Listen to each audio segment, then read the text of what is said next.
Hello everyone and welcome to this video. In this video I will be solving the most recent physics paper 2 question paper, which is Jan 2018 paper 2. So you can see that in this paper we have only like time of 1 hour.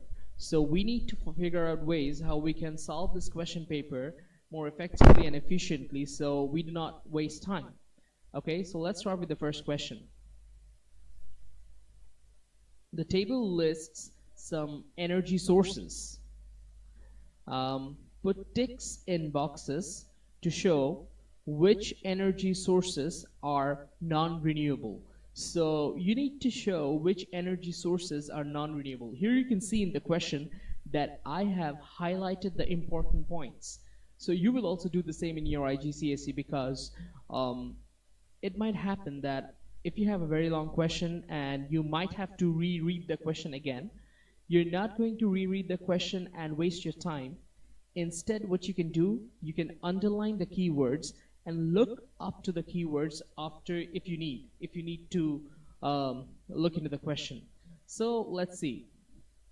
Wind. What is wind? Wind is basically a renewable energy resource because we know wind is always available according to the weather conditions. So it is not a non-renewable, so we're not required to place a tick mark. Coal, oil, these are like the most common non-renewable energy source. Then we have geothermal energy. Most students think that it is non-renewable, but actually it is not, because if you like dig into the ground, this is the energy that comes from the hot rocks underground. If you dig into the ground, you can have an unlimited supply to it. So it is basically a renewable energy. Biogas is renewable. Nuclear fuels, yes, like uranium, plutonium, these are like not readily available. These are non-renewable energy resource. Okay, so let's proceed to the next question.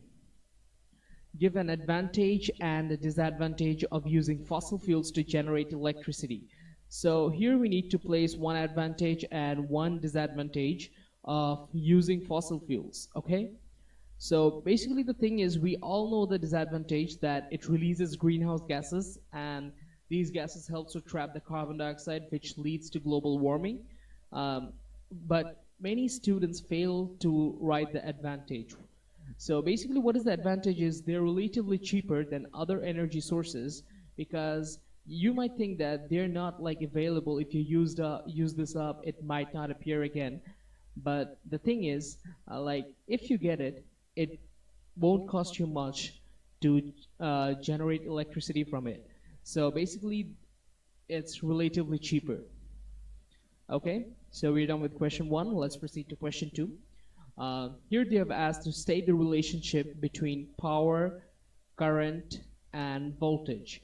Here's the thing, you can write P is equal to VI, but I think you should not do that. You can always write the full form, though it's not said anywhere that marks will be eliminated, but you should write the full form. P is equal to VI, it's not a suitable form. Power is equal to voltage into current. You should write like that. Okay, so in part 2, yes, I guess we have a map. So here it is written that a lamp, so basically we are dealing with the lamp, sorry. Here we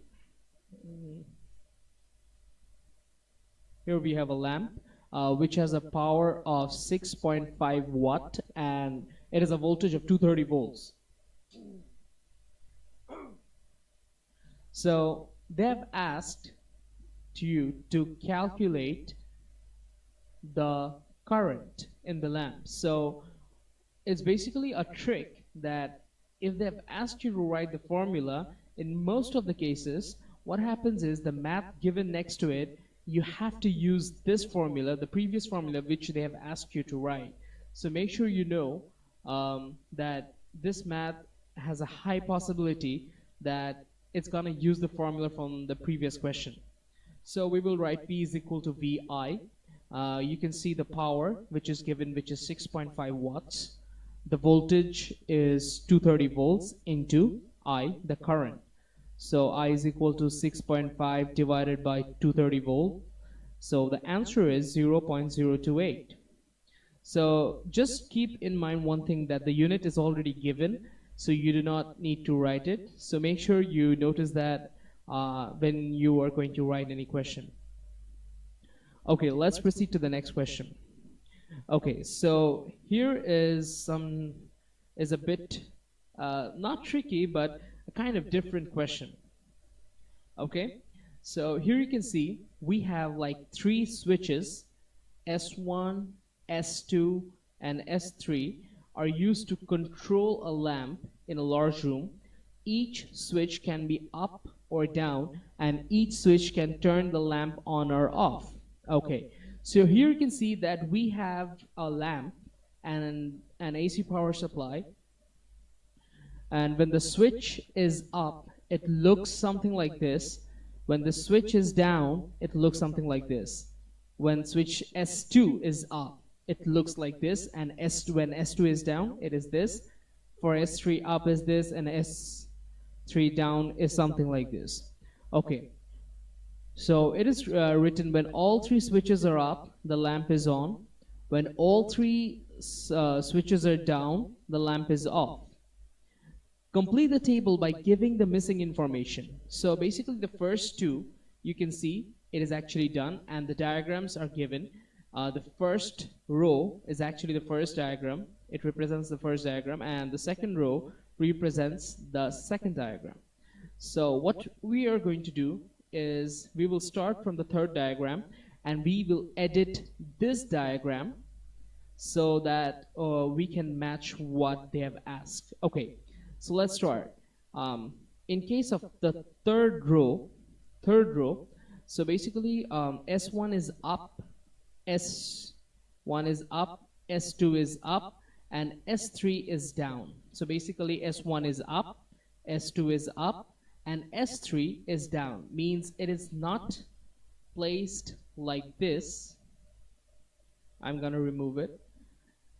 It is placed like this. Okay, so basically what happens is, will the lamp be on or off in this method? Because I have drawn the way they have asked. You can see that the circuit is not complete, because if you start from this way, because in AC current the direction of the current changes frequently, like if the current passes in this direction and it goes in this way, as you can see, we don't have a road to travel. The road ends here, and if you start traveling from here, the road goes on, and you can see the path ends. We do not have a complete path through which the electrons can go. So the lamp will be off.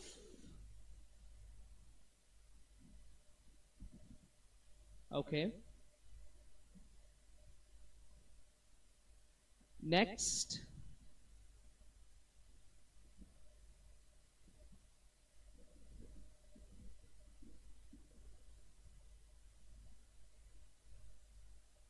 Sorry. Yes, here it is, off. Okay. So, in the next part, S1 is down, S2 is up, and the lamp must be off. Okay? The lamp must be off. So you need to keep that in mind. The lamp must not glow. So in case of S1, it should be down. It should not be like this. It should not be like this. It should be down. Means like this. It should be down. S2 must be up. Yes, it is already up. And what you can do is you should arrange the circuit in such a way that it is incomplete. If it is complete, the light will be on, but it is said the light must be off. Okay? So as you can see, S3 must be up, because you can see that there is not any complete path for the electrons to flow. So as a result, the lamp won't glow. So here, S3 will be up.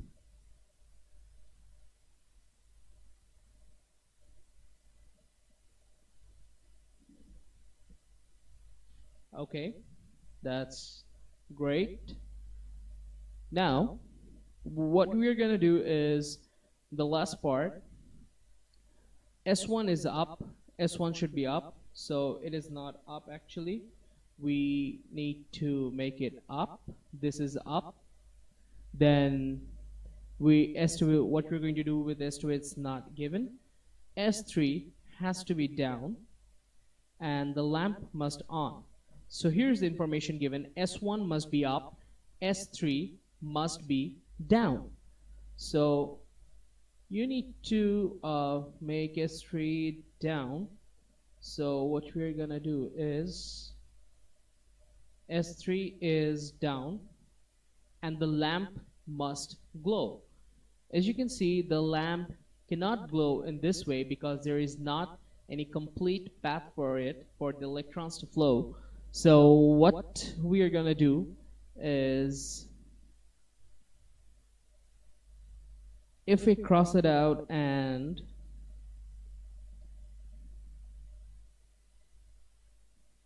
yes, now we have a complete path, yes. Because if the electrons flow in this direction, you can see it can come here and complete the circuit.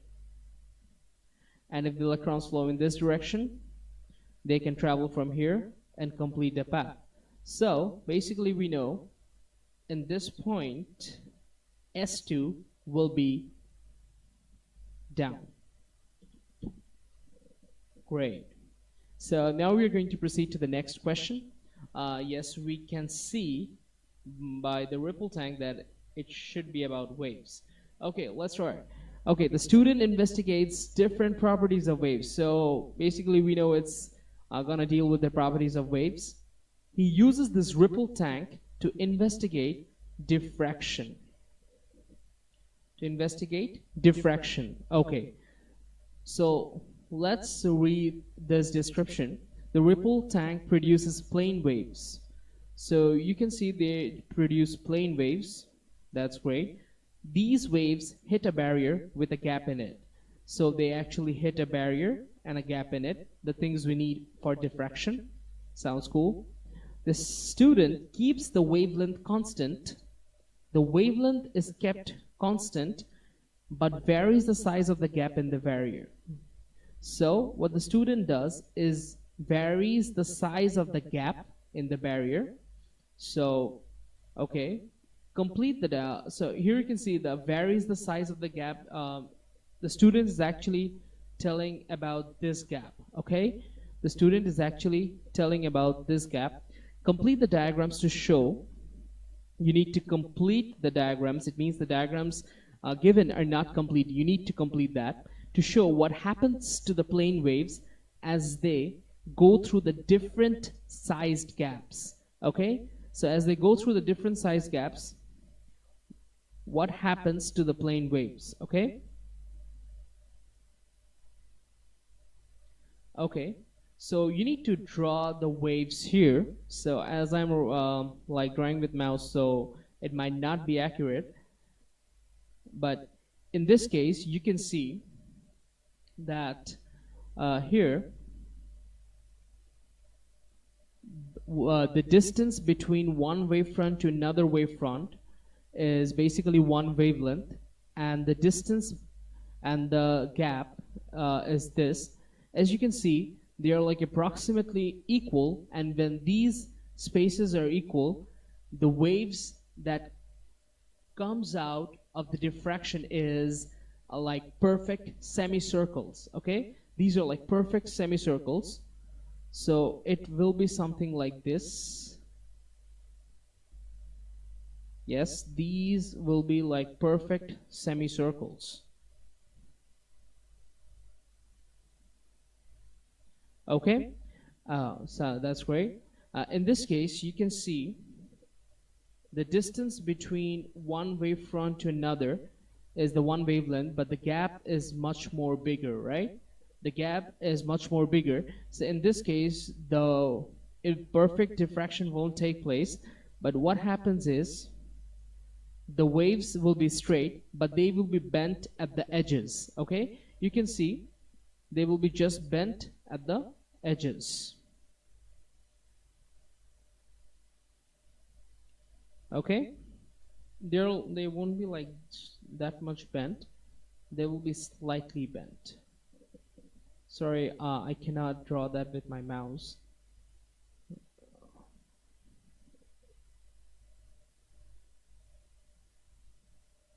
Okay, so let me show that in the mark scheme. Okay, it will be something like this, that there are like perfect semicircles, and in this case they will be straight, but they will be bent at the edges. Okay,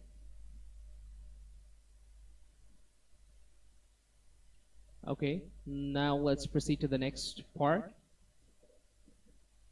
The student removes the barrier and investigates what happens when the plane wave travels into a shallow part of the ripple tank. So the student removes the barrier, and the plane waves travels into a shallow part of the ripple tank. State the relation between frequency, wave speed, and wavelength of a wave. We all know this formula: wave speed is equal to frequency into wavelength. Now let's come to the second part.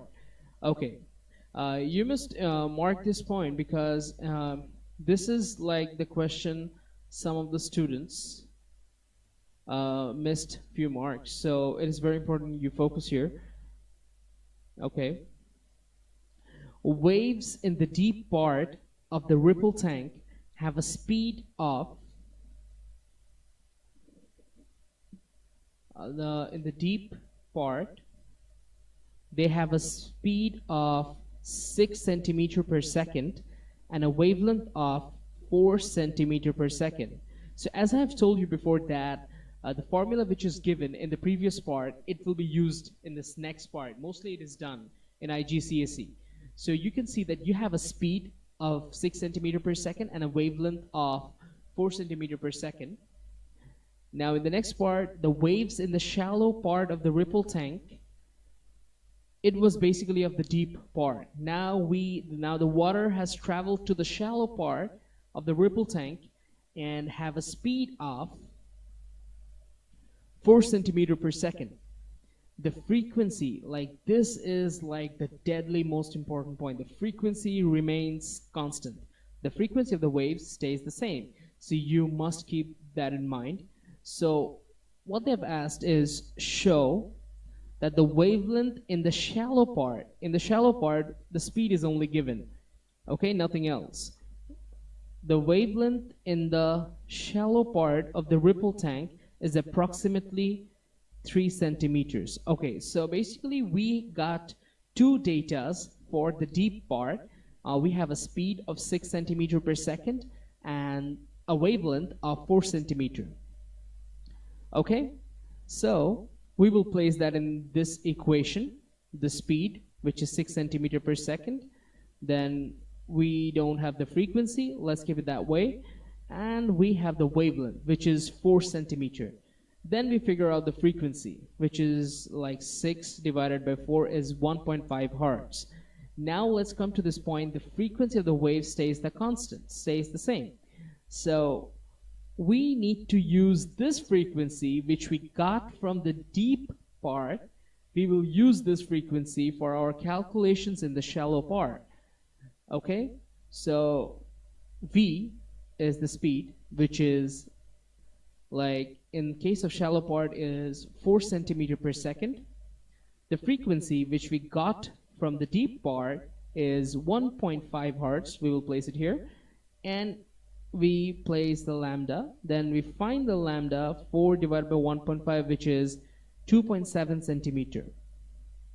So like the answer is 2.7 centimeter. There are like two types of mistakes the student usually does here. Like they write your answer came actually 2.7 centimeter and you write 3 centimeter. Okay, because just see the question carefully. They have asked that show that the wavelength in the shallow part of the ripple tank is approximately 3 centimeter. Like they didn't show you to exact, they didn't ask you to place your answer to be exact as 3 centimeters, but you have to place your answer approximately 3 centimeter. Like, it should not be 3 centimeter, but it will be, the value will be around close to 3 centimeter. So make sure you know the answer. It will be close to 3 centimeter. My one is 2.7 centimeter. So I will keep it that way. And you can see in the data given, it is like placed in 1 decimal places, right? 1 decimal places. So it is an indication that in how many decimal places you're going to give your answer. You can see that I've given my answer in 1 decimal places, so make sure that you know that. And if nothing is given in the question, like no hints and you have no clue that how many significant figures or decimal places you need to write, make sure you know that if nothing is given, it's better to keep the answer in 3 significant figures. Okay, now let's proceed to the question 4. This question is about collisions. The diagram shows ball A moving in the direction shown by the arrow. Ball A collides with ball B. Ball B, a stationary ball. Oh, that's great. We got the speed of ball B. Ball B is a stationary ball of the same mass and size.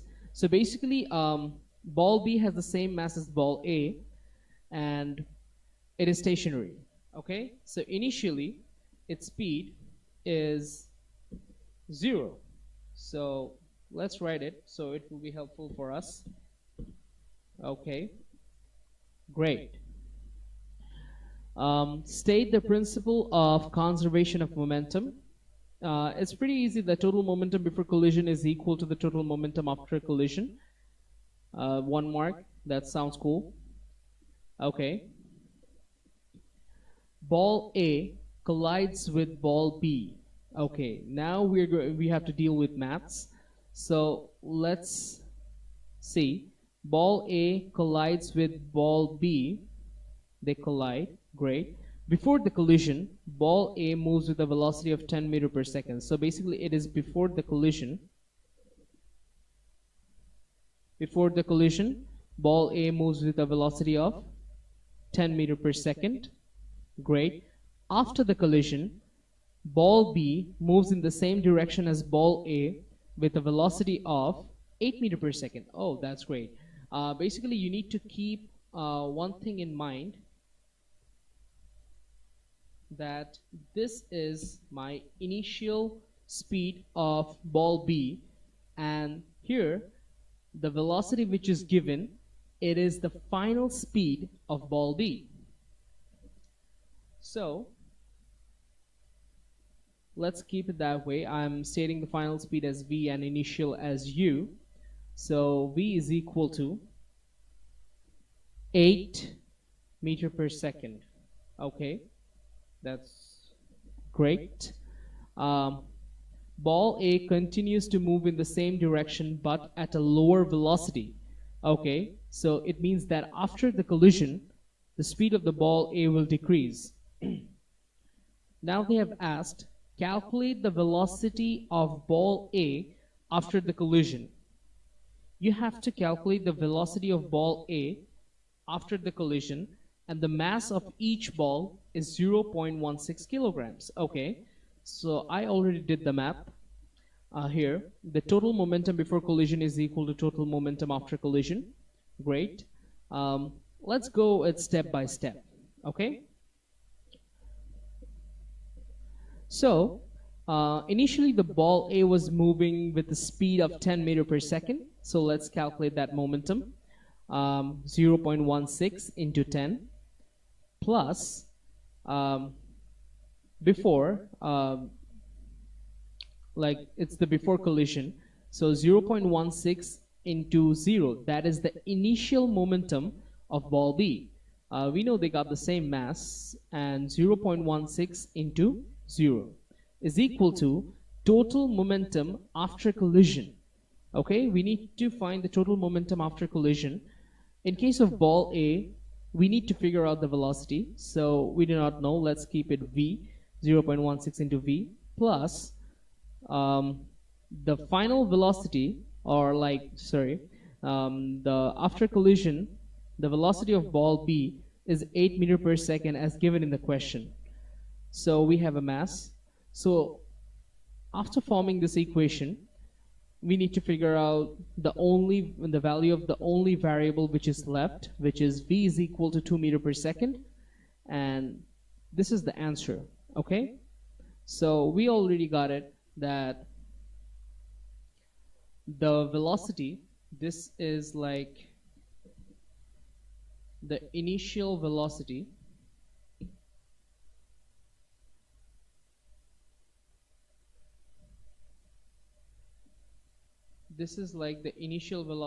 of the ball A, and the final velocity of ball A is 2 meter per second. Great. That sounds cool. Now, during the collision, some kinetic energy is lost. Some kinetic energy is lost. That's great. Calculate the kinetic energy loss in the collision, and they have also given the formula that you need to use this formula. So basically what you are gonna do is you need to figure out the total kinetic energy before the collision takes place and the total kinetic energy after the collision. So you know that before the collision, only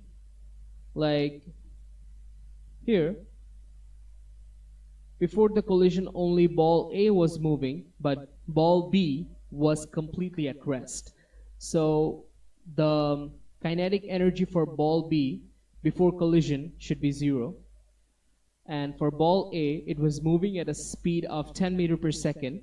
So before, total kinetic energy before is 0.5 into the mass, which is same for all, into 10 square for ball A, plus for ball B it is 0 because it is at rest. The answer is 8 joules. Total kinetic energy after is 0.5 into 0.16 into 2, because as you can see, the speed of ball A decreases from 10 meter per second to 2 meter per second. So the speed is 0.5 into 0.16 into 2 square plus 0.5 into 0.16 into 8 square, which is the kinetic energy of ball B after the collision. You can see the value, which is 8 meter per second. I added them up and get 5.44 joules.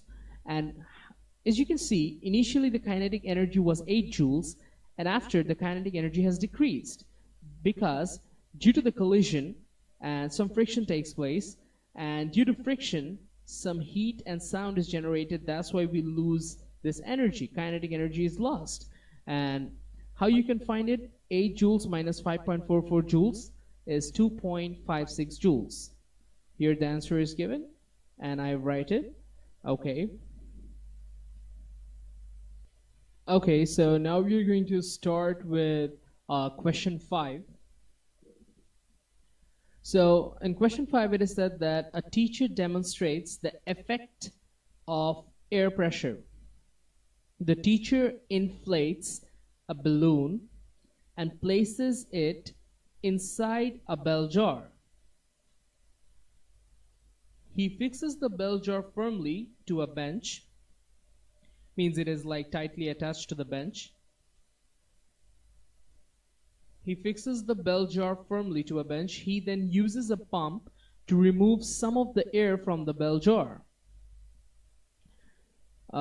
He uses a pump to remove some of the air from the bell jar. The balloon increases in size. The balloon increases in size. Okay. So here you can see that I have given some arrows and have given them different colors so that it is pretty much easy to understand. So let's see what they've asked in the first question. Explain. So make sure you are aware of the keywords, what they actually mean. So basically you need to give in complete detail in terms of kinetic theory of particles. So kinetic theory of particles, you need to give in that way, like you need to go dig down to the particles and you need to state the movement of the particles to explain this question: why the balloon increases in size? Why the balloon increases in size? So I hope you understood the question. Basically, what happens here is, here you can see before removing air, what happens is the balloon is smaller, but as you can see, the air is not removed from inside the balloon. The air is removed from inside the bell jar, like this part. So basically what happens is, if you pump out air from inside the bell jar decreases. As a result, the balloon expands. Basically, let's see what happens here. So as you can see that the particles or the air particles inside the balloon remains untouched.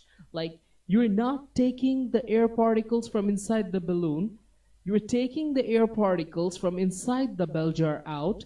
As a result, you can see that there are particles who were exerting pressure on the balloon from outside, and there are particles from inside the balloon who are actually exerting pressure to the inside walls of the balloon. Okay? Okay. That sounds great. Okay. So what happens here is, when you pull out air from inside the bell jar, basically the pressure inside the bell jar decreases. Like here, the red arrows is due to the particles inside the bell jar, and the particles inside the bell jar has decreased. So since the particle has decreased, the pressure that these red arrows exert on the balloon decreases, whereas the pressure inside the balloon remains the same.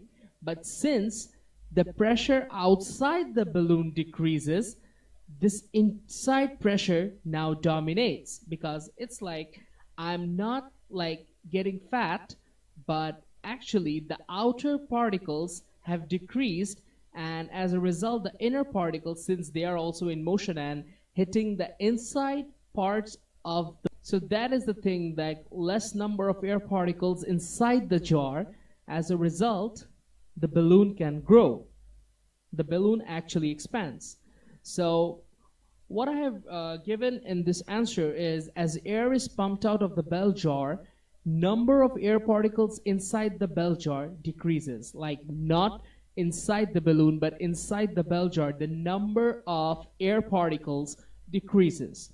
Number of air particles inside the balloon remains same, though this point doesn't contain any mark, but I've written it so that you people can understand the points.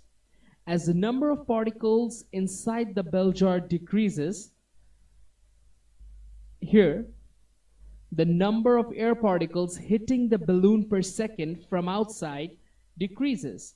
So you know that these air particles exert pressure, and if these air particles, like the particles inside the bell jar, decreases, so the pressure that these air particles exert on the balloon will also decrease. Thus the pressure outside the balloon decreases and is less than the pressure inside the balloon. The pressure inside the balloon is constant, but the pressure outside the balloon has decreased.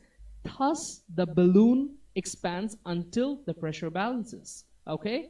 So it will extend up to a point unless the pressure gets balanced. Great. I hope you got this question, because there were like in Jan 18 session there were like students who lost at least like 1 mark. Most of the students like lost 1 mark. So I hope you will be able to answer these types of questions if they come. Now let's go to part B. The teacher then sets up this apparatus. Okay. He uses a bung fitted with a narrow tube. Okay, we got a narrow tube here, and a beaker containing some colored water. So why colored? Because so that it is like clearly visible, okay, observable.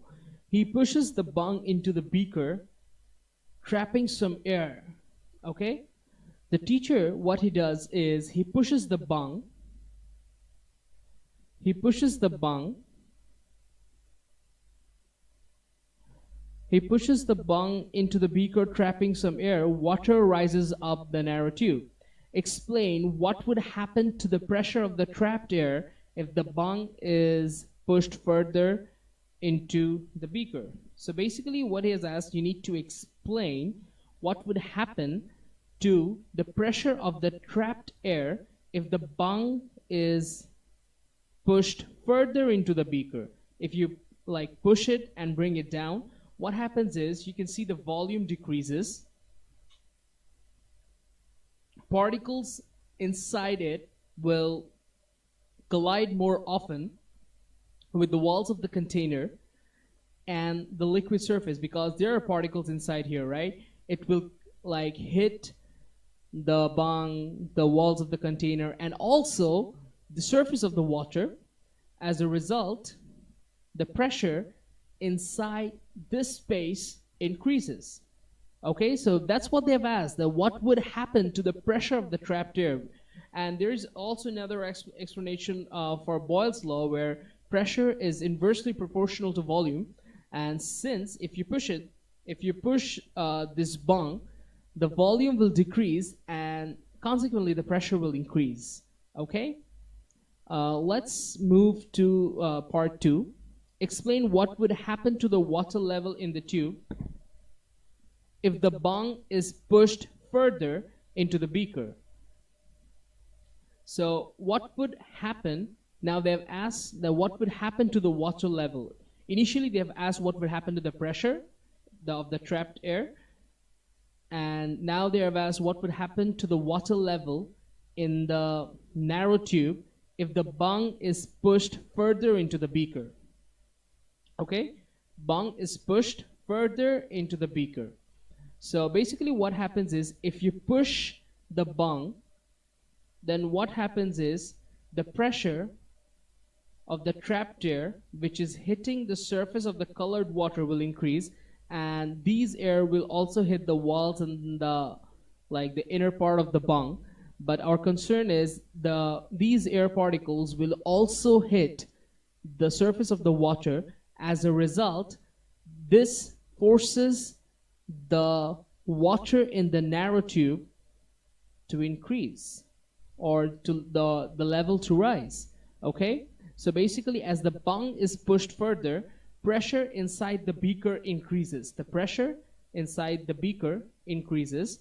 The outside pressure acting in the narrow tube on the top of the water level remains same. Like here we have some pressure. Here we have some pressure due to the outside pressure, though here it is not mentioned about the atmospheric pressure. But if there is atmospheric pressure, the outside pressure remains same, but the pressure from the inside increases.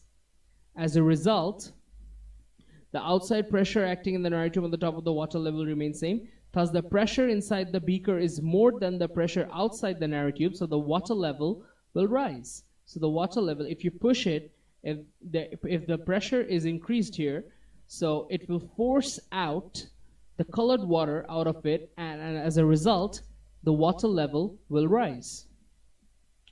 Okay, so let's see what happens to part 3. What they've asked in part 3 is explain what would happen to the water level in the narrow tube. Water level in the narrow tube again, if the pressure of the air outside the beaker increases. Pressure of the air outside the beaker increases. So basically what happens is,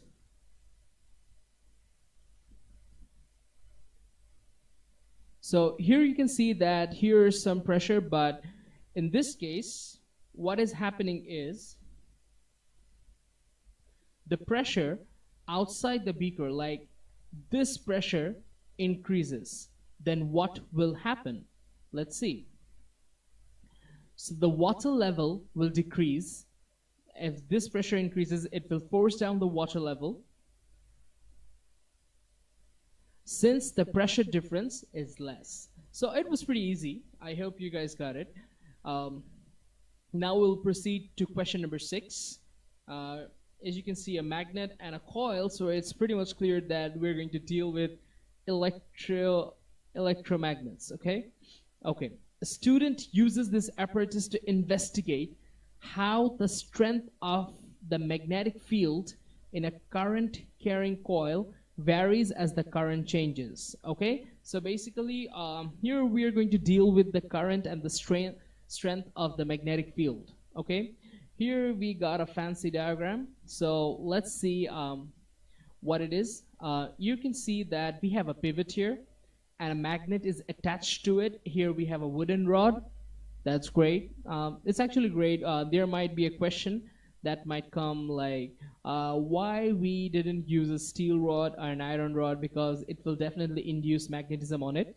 So it's better to keep a wooden rod. And on the other end, we have a weight holder attached to it. Okay, that's great. Okay, this is the student's method. They're explaining the method. Attach a small magnet to one end of the wooden rod. So we can see, yes, there is a magnet. Place the rod on a pivot that is 8 centimeter from the magnet. Okay, so they have placed the rod in such a way that the distance between the pivot and the magnet is 8 centimeter. Attach a weight holder to the other end of the rod. So they have attached a weight holder to the other end of the rod. Place a current carrying coil underneath the magnet. So there is a current carrying coil and they have placed underneath the magnet. Basically what they have drawn, they just explained it in this method. Okay, so we got a math here. A weight of 0.1 Newton is needed to balance the rod when the current in the coil is 0. So basically what they do is they place a weight of 0.1 Newton here. So let's place it. 0.1 Newton. So here we have a 0.1 Newton, sorry, it's not 0.8 Newton, so 0.1 Newton. Great. Then needed to balance the rod when the current in the coil is 0. Calculate the weight of the magnet. So they've asked you to calculate the weight of the magnet. Okay, so let's come back to the conventional formula for a moment. It's basically the principle of moments, that total clockwise moment is equal to total anti-clockwise moment. Okay, so from the pivot we need to find the distances first. We know from one end of the wooden rod the other end to the other end it is 20 centimeter, but we need this distance, the distance from the weight holder to the pivot. What it is, the entire thing is 20, it is 8, so basically this one is 12 centimeter. Okay, that sounds cool. Okay, great. So let's go. Total clockwise moment is equal to total anti-clockwise moment. So let's go to the clockwise moment. What is a clockwise moment? Starting from the pivot, if you have considered this point as the pivot, so the clockwise moment is this one. So basically the clockwise moment, the formula will be 12 centimeter into 0.1, which is 12 centimeter into 0.1 Newton, is equal to total anti-clockwise moment. This is my anti-clockwise moment. Okay, so this is my total anti-clockwise moment, and let's consider the weight of the magnet as F2, and the distance from the pivot to the magnet is 8 centimeter. So we need to figure out F2, and if we place it, solve it using algebra, it is 0.15 Newton. That is basically the weight of the magnet. Okay? Yes. let's come to the next part of the question. The student increases the current. Initially it was 0, okay? It was mentioned in the question, the current is initially 0. As you can see, the current in the coil is 0. So now the student increases the current and observes that the rod rotates anti-clockwise. The rod rotates anti-clockwise and the magnet moves towards the coil. The magnet moves towards the coil. So basically what the student does is he increases the current. Like, let's assume the current flows in this direction. It's just an assumption. So when current is increased in the coil, what happens is it moves in this way. But why? So the thing is, there might have been magnetism induced, like as the current passes it through it, and here we have a solenoid. So basically what happens is it becomes an electromagnet, and since it becomes an electromagnet, it has like magnetic field around it, okay? So if it has magnetic field around it, what happens is it might have poles. The poles might have been created in such a way that it has north and it has south. Like, the thing is, opposite poles might have induced in such a way that this magnet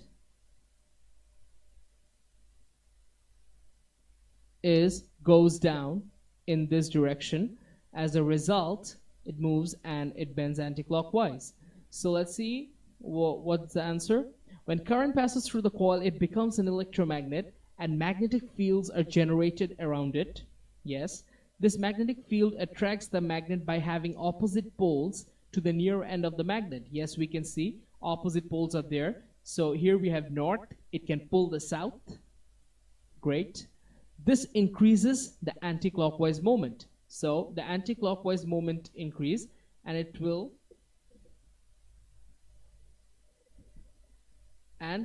bend in this way, in this direction. It was easy. Okay, now the next thing is the student adds weights to balance the rod for different currents. The table shows her results. Plot a graph of the student's results with the independent variable on the x-axis. So basically, what is the independent variable and dependent variable? Independent variable is independent, which you can change by yourself, but you cannot change the dependent variable. In this case, you can alter the current by using a variable resistor or rheostat or anything, but if you vary the current, the weight or the force will change. That will be dependent on the current. Okay, so they have asked us to draw the graph. I have already drawn the graph here to save time. Okay, so you can see I have like used the entire graph. It is complete. It is written in the mark scheme that you must use like more than 50% of the grid. So what will be your target is you will try to use the entire graph. Okay, they have asked you to use at least minimum 50%, but you will try to use the entire graph. Okay, and place the points in such a way that you can actually use the entire grid. And you place the points and draw a line of best fit. This is my line of best fit. And one more thing that you must keep in your mind, the current is placed in the x-axis because it is the independent variable, and the weight, the force, is placed in the y-axis. And you can see that I have given the unit. Current, the unit for current is amps, and the unit for the weights is Newton. So make sure when you draw a graph and place the quantities, you have to ensure that you give the units. Okay, that's great. Okay, suggest why the student should repeat the reading for a current of 0.7 ampere. So you can see for a current of 0.6, 0.8, so in the middle part is 0.7. For this reading, here you can see the reading is out of the line. It falls out of the trend. So these types of readings are known as anomalies. Like these are errors. These happen due to errors. So basically what happens is the reading falls out of the straight line, or you can simply say the reading falls out of the trend. So the experiment must be repeated for this current of 0.7 ampere to improve the validity. To improve validity, for this data to be more valid, you need to repeat the experiment. Now they have asked to describe the relationship between the current and the force produced by the magnetic field. So we can see that it is a straight line.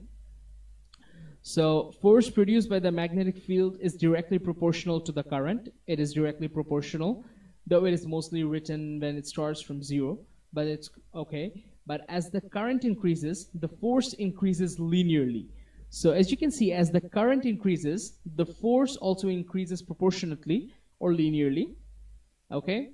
So estimate the weight needed to balance the rod when the current is 2 amps. So basically, you need to estimate the weight needed to balance the rod when the current is 2 amps. Okay, so it is another tricky question. So basically what you need to do is, you can see our maximum current, which is given here, is 1.2 amps. But they have asked to calculate the weight for a current of 2 ampere. So here's the trick. Like, you will be using this data for a current of 1.1 amps and weight 4.5. So you will be using like the old school unitary methods. It's like 1.1 amp gives 4.5 Newton, right? From this table you can see 1.1 amps give you 4.5 Newton of weight. So 2 amps gives 4.5 divided by 1.1 into 2. It's like the old school unitary method that you uses. So this is how you can estimate the weight. Okay, so this, I think this is the last question. Let's start. A student uses a solution of solvent and oil to estimate the length of an oil molecule. So what the student does, the student uses a solvent, a solution of solvent and oil to estimate the length of an oil molecule. Name an instrument the student could use to accurately measure 10 cm cube of the solution. So for 10 cm cube, we can use measuring cylinder. So here I've written my answer. The student uses a dropper to produce drops of the solution. There are 2000 drops in 10 cm cube of the solution. Okay, so in 10 cm cube of the solution, there they have 2000 drops. Calculate the volume of one drop. So it is also the unitary method. The question says it all. If 2000 drops gives me 10 cm cube, one drop will give me 10 by 2000 into 1, which is 0.005 cm cube. Okay, let's come to the next part. It's basically a very easy question. You will see. The student adds a drop of the solution. The student adds a drop of the solution to a tray of water. She measures the diameter of the oil film that forms. Okay, so the student measures the diameter. The student measures the diameter of oil film several times. Okay, so the student took 5 readings here. The table shows her results. Great. Calculate the average mean of the diameter oil film. Give your answer to 3 significant figures. Okay, so basically here we have 5 values. Just average it out, like add them up and divide it by 5. So the answer will be 301 millimeter. Don't change the unit. I know you have always been asked to give your answers in standard unit, but if the question demands like to give your answer in centimeters or meters, you need to maintain that. Okay, okay, now we have this question like, when the drop touches the water, the solvent evaporates and an oil film forms with thickness equal to the length of one molecule. in this first line, the most important part is this one. The thickness equals to the length of one oil molecule. Okay? The volume of the oil film is 1 millimeter cube. The thickness of the oil film can be found using the formula. This is the formula that you're going to use. So R represents the radius of the film and T represents thickness. Just a reminder that thickness is the length of one molecule, and they've asked to calculate the length of one molecule. Okay, so basically in this case you need to find the thickness. Okay, like many students, they actually couldn't figure out that how they can find the length of one molecule. So in these cases it is very important that you read the question. Okay, so volume is equal to pi into r square into t. T is the thickness, which is equal to the length of one molecule. So you will place the volume. Volume is 1 millimeter cube. Pi, use the value given in the calculator. Radius, that is the thing. What will be the radius? Here you can see we have calculated the diameter, and we know that diameter divided by 2 gives me the radius. So 301 divided by 2 is 150.5. Okay, I've written 150.4, so it's cool. And here, by using these values, you can figure out the value of T. So here we have got our answer. I hope you guys liked it. Thank you.